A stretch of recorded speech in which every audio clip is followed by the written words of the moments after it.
तो dear friends, हम seventh class के एनसीईआरटी बुक का जो सब्जेक्ट इंग्लिश है उसका फर्स्ट चैप्टर 3 क्वेश्चंस का सेकेंड पार्ट ले करके आ गए हैं। यदि आप हमारे फर्स्ट पार्ट को नहीं देखे हो तो आप जो है आप हमारे चैनल के अंदर जाइए और आपको वहाँ पे फर्स्ट पार्ट मिल जाएगा। तो उसके आगे से जहाँ से मैंने फर्स्ट पार्ट को एंड किया था उसके आगे से हम स्टार्ट करते हैं। When the king had dug 2 beds, he stopped and repeated his questions. जब क्या कर रहे थे कि राजा जो है हर्मिट का स्पेड लेके खुदाई कर रहे थे, तो उन्होंने जब 2 बेड्स मतलब होता है जो आप प्लांट लगाने के लिए छोटे छोटे ज़मीन के अंदर छोटा छोटा गड्ढा करते हैं, उसी को बेड्स बोला जाता है। ये इम्पोर्टेंट वर्ड है, अब इसको केयर करिए। उसके बाद बोल रहा है कि when the king had dug 2 beds, जब किंग ने 2 बेड्स को खोदा तो ही स्टोप्ड, वह रुक गए, एंड रिपीट किया हिज क्वेश्चन, अपने क्वेश्चन को। The hermit give no answer, तो हर्मिट ने कोई आंसर नहीं दिया।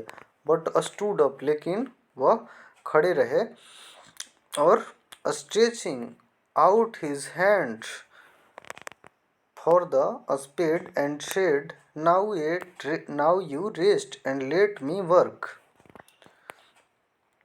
जब इन्होंने राजा ने 2 सवाल पूछे तो उसके बाद साधु ने क्या किया, कोई जवाब नहीं दिया, और उसके बाद क्या करने लगे कि वो अपने हैंड को स्ट्रेच करने लगे, फिर से फावड़ा लेने के लिए, स्पेड लेने के लिए, और फिर से मतलब खुदाई करने के लिए।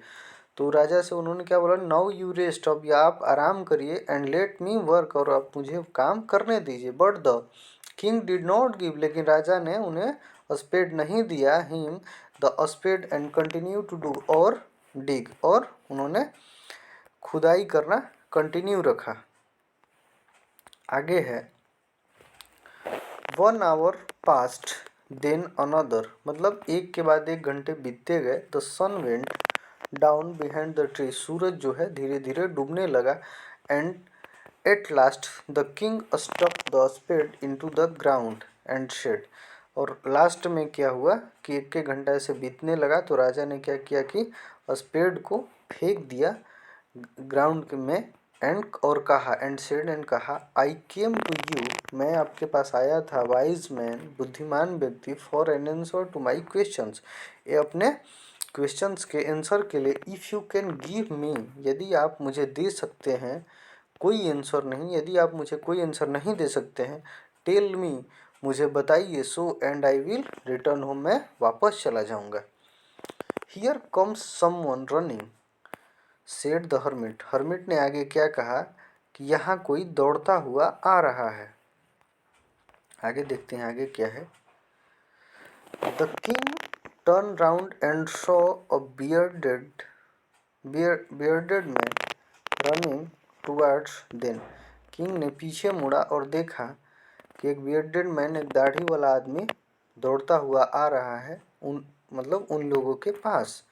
His hands were pressed against his stomach, वह अपने हाथों से अपने स्टोमक को प्रेस किया हुआ है, यानी कि दबाया हुआ है। From which blood was flowing, जहाँ से जो है स्टोमक से उसके ब्लड निकल रहे थे। When he reach the king fainted and fell to the ground, जब वह राजा के पास पहुंचा तो वह फेंटेड, यानी फेंट मतलब मूर्छित हो गया, यानी बेहोश हो गया। And fell to the ground, fall का भी टू वर्ब टू फॉर्म है, फॉल का फेल टू द ग्राउंड, यानी वह ग्राउंड में गिर गया। The king and the hermit, आगे क्या है, the king and the hermit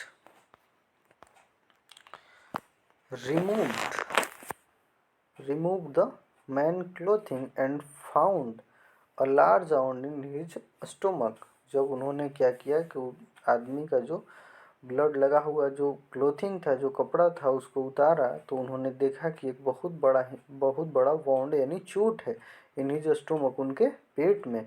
the king washed and covered it with the handkerchief, king ने क्या किया, राजा ने क्या किया कि उस वाउंड को साफ किया एंड उसे कवर किया अपने रुमाल से, हैंडकरचीफ से। But the blood would not stop flowing, मतलब लेकिन ब्लड जो है रुकने का नाम नहीं ले रहा था, वो लगातार फ्लो कर रहा था, यानी बह रहा था। The king redress the wound, king ने फिर से रिड्रेस किया वाउंड को until at last the bleeding stop, जब तक कि मतलब ब्लीडिंग ब्लड का बहना स्टॉप नहीं हो गया।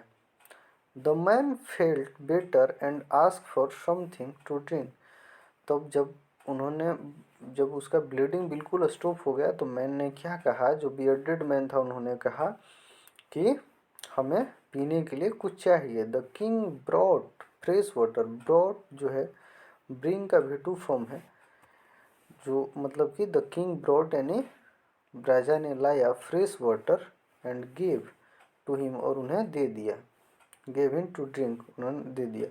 The king brought, sorry next यहाँ है, by this time the sun had set and the air was cool, इस वक्त जो था क्या हुआ था कि सूरज जो सूर्यास्त हो चुका था और हवाएं ठंडी हो चुकी थी। आगे है,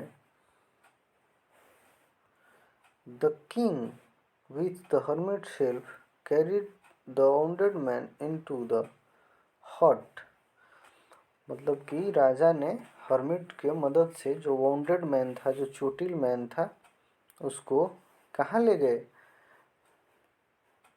the hut and lead him, मतलब कि हट के अंदर ले गए, यानी झोपड़ी में, जो हर्मिट का झोपड़ी था, laid him on the bed, और उन्हें जो वाउंडेड मैन थे उनको बेड पर लिटा दिया।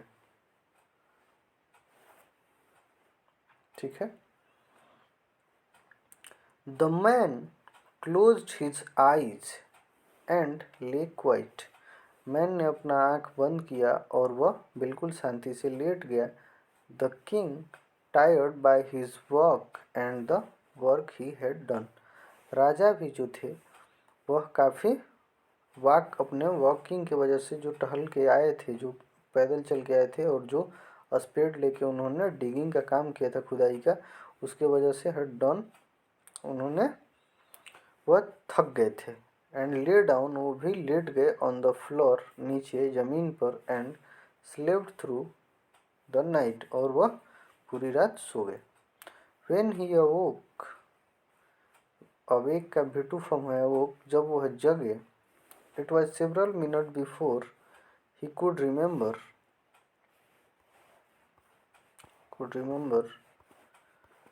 वेयर ही वाज और who the strange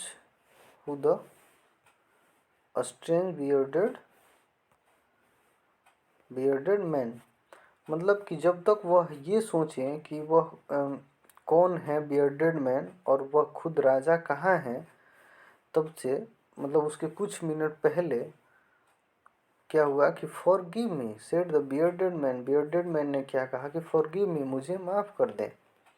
in a week voice, एक कमज़ोर आवाज़ में, धीमी आवाज़ में। when he saw that the king was awake, वह तब बोले जब देखे कि राजा जो है जग गए हैं। I do not know you and have nothing to forgive you, राजा ने क्या कहा, जब बियर्डेड मैन ने बोला कि आप मुझे माफ़ कर दे, तब राजा ने कहा कि मैं आपको जानता भी नहीं हूँ और मैं कोई ऐसी वजह नहीं है, नथिंग मतलब कुछ ऐसी नहीं है जिसकी वजह से मैं आपको माफ़ करूं। आगे है,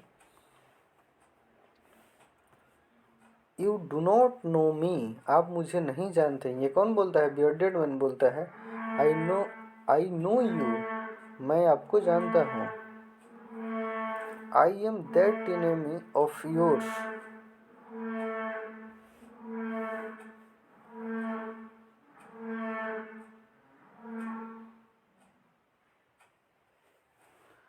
आई am that enemy of yours हुसूर, मतलब मैं आपका वो दुश्मन हूँ, हुसूर जिसने कसम खाया है रिवेंज यानी बदला लेने का, ऑन यू, आपसे।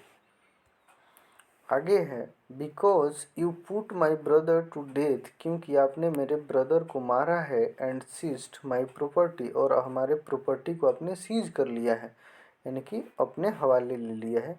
आई knew you had gone alone, मुझे पता था कि आप अकेले गए हैं। To see that hermit, hermit से मिलने के लिए, सी मतलब मिलना भी होता है, देखना भी होता है, हर्मिट से मिलने के लिए। And I made up my mind to kill you, और मैं अपने माइंड में यह रखा था कि मैं आपको मारूंगा। ऑन योर वे होम, मतलब कि आपके घर के रास्ते में, जब आप उधर से लौटेंगे। बट द डे पास्ट, लेकिन दिन बीत गए। And you did not return, लेकिन आप जो है रिटर्न नहीं हुए। So I left my hiding place, इसलिए मैं अपने छुपे हुए जगह को छोड़ दिया। And I came upon your bodyguard, और मैं आपके बॉडीगार्ड के सामने आ गया। Who recognised me and wounded me, जो आपके बॉडीगार्ड जो थे उन लोगों ने मुझे पहचान लिया और मुझे वाउंडेड मी मतलब मुझे घायल कर दिया पीट पीट के। आई स्केप्ड फ्रॉम हिम, मैं उनसे जान बचा के कैसे भी भागा, स्केप मतलब भागना होता है। But I should have died, लेकिन मैं आई शुड हैव डाइड, मैं मर गया होता। If you had not dressed my wound, यदि आपने मेरे वाउंड को ड्रेस नहीं किया होता, मैंने चोट को ड्रेस नहीं किया होता। I wished to kill you, मैं चाहता था आपको मारना। And you have saved my life, और आपने मेरी जान को बचा दिया। नाउ इफ़ आई लिव, यदि मैं जीवित हूँ। आई विल सर्व यू, यदि मैं जिंदा हूँ तो आई विल सर्व यू, मैं आपकी सेवा करूँगा। As your most faithful servant, आपके सबसे विश्वासी सर्वेंट के रूप में। And will order my sons, और मैं अपने बच्चों को भी, अपने बेटों को भी यह ऑर्डर दूंगा कि टू द सेम मतलब ऐसा करें, फॉर गिव मी। ओके, आगे है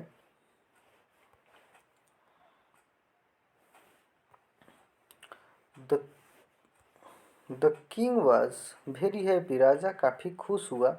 to have made peace with his enemy, अपने इनेमी को सो ईजली, अपने इनेमी को इतनी आसानी से मतलब बदलते हुए, यानी पीसफुल, इतना शांति प्रिय होते हुए, एंड दोस्ताना हरकत करते हुए। And to have won him over as a friend, और मतलब इस बात को लेके भी खुश हुआ कि मतलब इतनी आसानी से वह अपने इनेमी से पे मतलब इतना पीसफुल तरीके से अपने उसके शत्रुता पे काबू पाया और उससे फ्रेंडशिप हो गई। He not only forgive me but said he would send his servant, and he not only forgive me forgave him, राजा ने क्या किया, उसे सिर्फ माफ़ ही नहीं किया, बट सेड कहा, लेकिन और यह भी कहा, he would send his servant, अपने नौकर को भेजेंगे। And his own doctor to look after him, और अपने डॉक्टर को उसकी देखभाल करने के लिए। And he promise to give back the man his property, और उन्होंने प्रोमिस किया कि मैं तुम्हारी जो प्रॉपर्टी को सीज किया है, मतलब जो प्रॉपर्टी मैंने तुम्हारी लिए हुए हैं उसको मैं दे दूंगा। Living the wounded man, living the wounded man को छोड़कर। The king went out of the hut and look round for the hermit, राजा जो थे हट से बाहर है और लुक राउंड और फॉर द हर्मिट, और हर्मिट को देखे।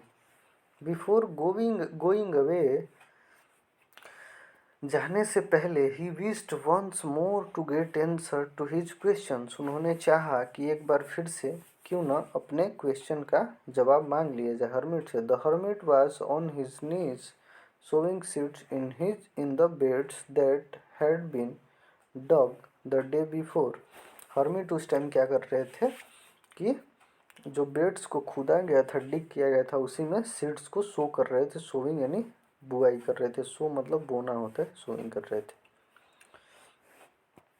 The king went of the hermit, जो किंग थे वो हर्मिट के पास गए। एंड सेड, और कहा, for the last time I beg you to answer my questions wise man, मैं अंतिम बार मैं अपने क्वेश्चन के आंसर के लिए आपसे भीख मांगता हूँ कि आप कम से कम हमारे क्वेश्चन का आंसर दे दीजिए।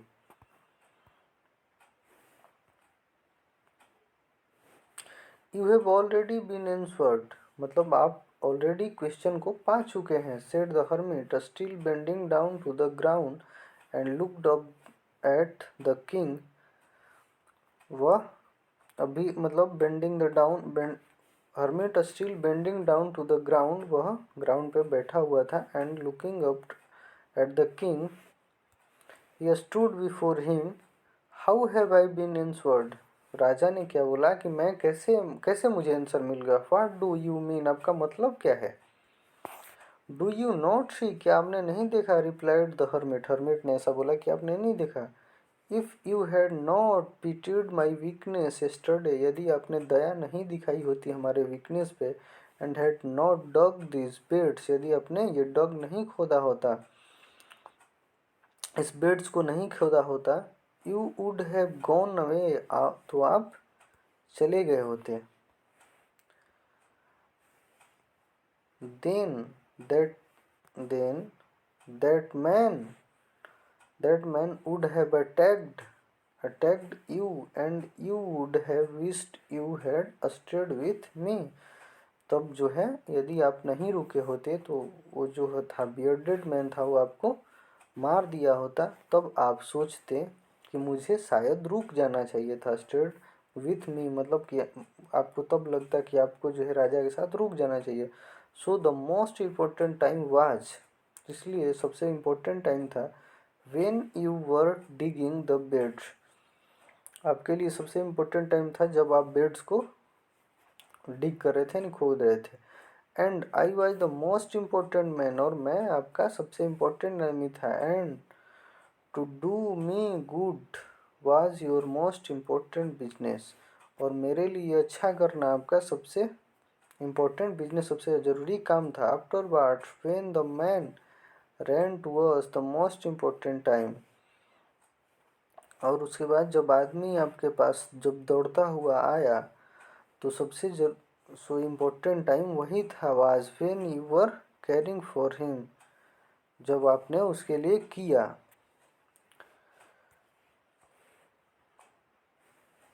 Because if you had not rest his hound he would have died, क्योंकि यदि आपने उसे नहीं किया होता तो वह डाइड बनी, वह मर चुका होता। Without having made peace with you, so he was the most important man and what you did for him was your most important business. वह आपके लिए सबसे इम्पोर्टेंट आदमी था और आपने उसके लिए जो किया वो आपका सबसे इम्पोर्टेंट बिजनेस था, सबसे इम्पोर्टेंट काम था। आगे है remember then there is only one time that is important and that time is now. किसी भी के याद रखें, रिमेंबर यानी याद रखें। Then there is only one time that is important, सिर्फ एक टाइम है जो इम्पोर्टेंट है। And that time is now, और वह टाइम अभी है। It is the most important time because it is the only time we have any power to act. यही वह एक टाइम है जिसमें हमारे पास कुछ भी करने की पावर है, क्षमता है। The most necessary person is the person you are with at a particular moment, और सबसे ज़रूरी आपके लिए वह है जो जिसके साथ आप उस पर्टिकुलर मोमेंट में हैं। For no one knows what will be happen in the future, कोई नहीं जानता कि फ्यूचर में किसके साथ क्या होगा। And whether we will meet anyone else, और क्या हम लोग किसी से मिल पाएंगे भी या नहीं। The most important business is to do that person good because we are sent into the world for the purpose see alone, जो है हमें किसी भी पर्सन के लिए गुड मतलब अच्छा करना चाहिए। बिकॉज वी वर सेंट, हमें भेजा गया है इनटू दिस वर्ल्ड, इस दुनिया में, फॉर दैट पर्पस एलोन, उसी पर्पस के लिए, ऐसा हमें समझना चाहिए। आज की स्टोरी यहीं एंड होती है। बच्चों, यदि आपको ये स्टोरी पसंद आई तो अपना प्यार और आशीर्वाद